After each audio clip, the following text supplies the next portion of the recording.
You too, what is going on, Lakers family? So today we got some NBA news involving Dejounte Murray, and reportedly he could be on the move soon as well as this offseason. And also that the Lakers are still interested in trading for Dejounte Murray. Nothing has changed yet. And Friday yesterday afternoon, appearance in the Pat McAfee show, reporter Sham Shawnee of The Athletic did reveal that teams around the league expect Atlanta Hawks starting guard Murray to be the subject of trade conversations over the next week or so, adding that Murray just makes sense for the Los Angeles Lakers as a team perspective attempts to persuade another deep postseason run led by superstar player LeBron James and Anthony Davis. Now, for the Atlanta Hawks end, they did fail to meet expectations during the 2023-24 NBA season, finishing with the record of 36 and 46, so basically 10 games under 500, and missing the playoffs with the underwhelming starting backcourt of Trae Young and Murray still in place. Atlanta just may choose to split up this duo, so possibly one of these guys are going to go, or maybe a Dejounte Murray stays and Trae Young goes, or if Trae Young does stay and Dejounte Murray goes. So it's going to be very interesting what happens between now and the NBA draft next season, and then NBA free agency and all that type of stuff. So on April 9th, NBA insider Mark Stein did report that teams will likely trade either Young or Murray during the offseason after the Atlanta Hawks won the number one overall pick in this year's 2024 NBA Draft Lottery. General Manager Landry Fields can move Murray and retool the roster around Young with an emphasis youth. So most likely they're going to be, rebuilding, going through a different direction. As for the Lakers, they do shift their focus towards shopping the roster around centers like LeBron James and Anthony Davis. I don't mean like centers, but, centers around those players and putting a better supporting cast on their team, right? Especially with the following head coaching hire, J.J. Redick on Thursday afternoon. And Murray could be an ideal fit next to those two superstars players as he's grown more comfortable without the ball in his hands during his 2023-24 campaign. And he's connected on 39.2% of his catch-and-shoot threes, with the Atlanta Hawks expected to engage in trade discussions involving Dejounte Murray ahead of the 2024 NBA draft. I believe it's like on June 26th or the 27th. So maybe the Lakers may be one of those teams in the mix. Now, my personal opinion, I would love Dejounte Murray. The thing is that the market, a lot of teams are going to value Dejounte Murray more than Trae Young just because of his contract, and it's pretty reasonable. Like I said, he's under contract 4 years worth about $114 million. And per year is making around like $28.5 million. So it's not like he's making $40+ million like a Trae Young, which Murray's going to be a free agent 2028 NBA season.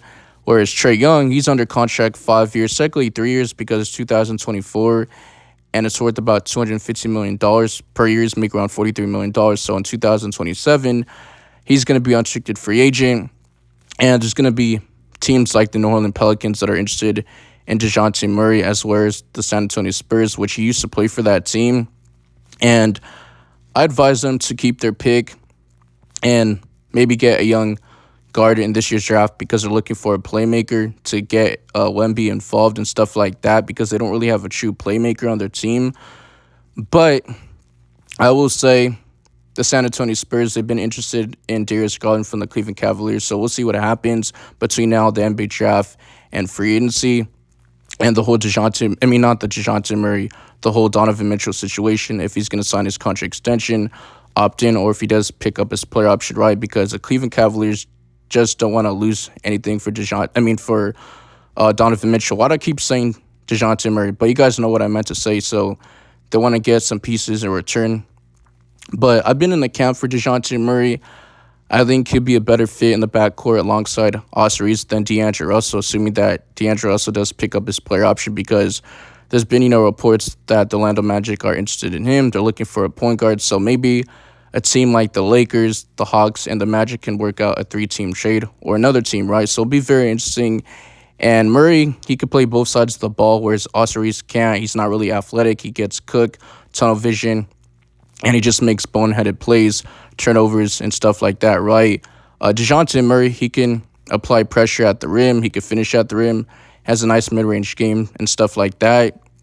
And I will say this past season, he wasn't the same defender as he was on the San Antonio Spurs. But I will say, before he came to Atlanta Hawks, he was playing very good, right? and he was just having the ball in his hands a lot more. And when the Spurs weren't supposed to be in that position to make the playoffs, he basically carried that team into the postseason. So he was very good. As whereas he got traded to the Atlanta Hawks, he had to play more off ball, so the fit just wasn't very good. But Lakers fans, NBA fans in general, you guys let me know in the comment section, how do you guys feel about this Dejounte Murray update? And I know there's been talks about Dejounte Murray being a possible trade target for the Lakers. This past trade line and stuff like that is stalled. It was going to pick up. They're going to re-engage. So now that the NBA season is officially over, the offseason is here, so they can talk about these possible trades.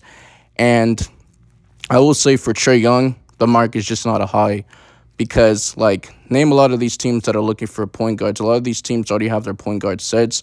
So, for one, Trae Young is just making a lot of money. Like I said, he's making $43 million. And not only that, you're going to have to stack up these contracts, make the salaries work. So, it's going to just get very tough. And also, Zach LaVine was linked to the Lakers, and they were willing to do a salary dump. But I'm off of Zach LaVine because I said in my past video that I made on him that the only reason why I'll be willing to get Zach LaVine is if we get Alex Caruso. But just the other day, after the Celtics won an NBA championship, the Chicago Bulls traded Alex Caruso to the OKC Thunder for Josh Giddey. So I'm out of Zach LaVine, and I was only willing to get him if we get Andre Drummond. So maybe the Lakers can figure out a way to get maybe a Trae Young because I think it's really realistic. And I know a lot of fans like me don't really want Trae Young. I know he's very talented. It's just that he's undersized. He's like 6'1", 6'2". He's not the greatest defender, so he's going to get cooked in the backcourt. And I know the Atlanta Hawks wanted Austin Reeves, right? So maybe they could figure something out. And Trae Young needs the ball in his hands to be effective, right? So he struggled to play off ball.